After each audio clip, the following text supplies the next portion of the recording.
We are going to see about software characteristics. Basically, software characteristics are classified into 6 major components. The first component is functionality.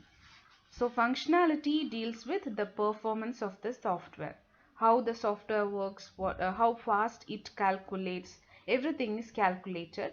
Everything is based on its functionality. Second major component is reliability. Reliability means how much a particular end user can rely on the software machine. So it's actually the ability of software to provide desired functionality under the given conditions. The third component is usability.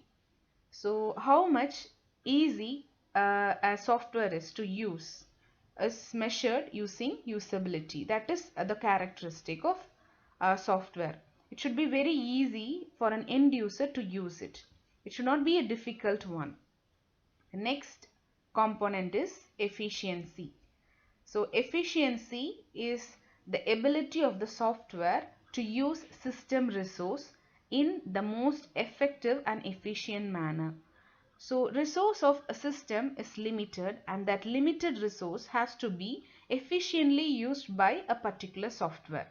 It should not exceed or it should not be very much minimized.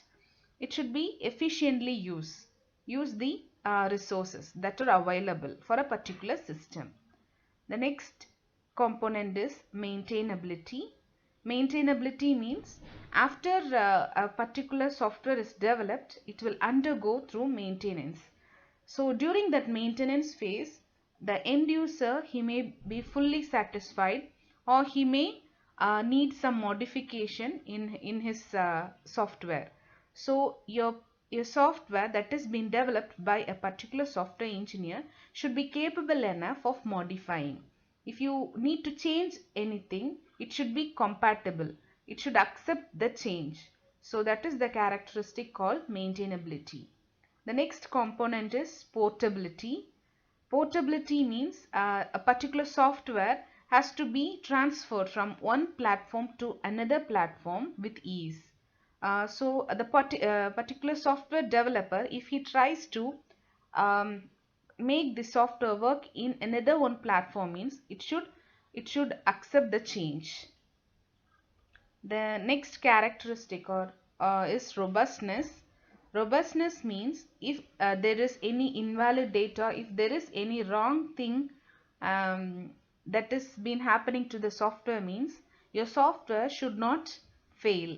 It should function even with the invalid data. That is called robustness. Even during error condition, it should operate. The next component is integrity. Integrity basically means accepting the change. If we try to merge the components, it should be accepted by your software. And we can also say integrity as a degree to which unauthorized access to the software or data can be prevented. So that is the basic security issue of every software, that unauthorized access should not be allowed by the particular software. So that has to be maintained by the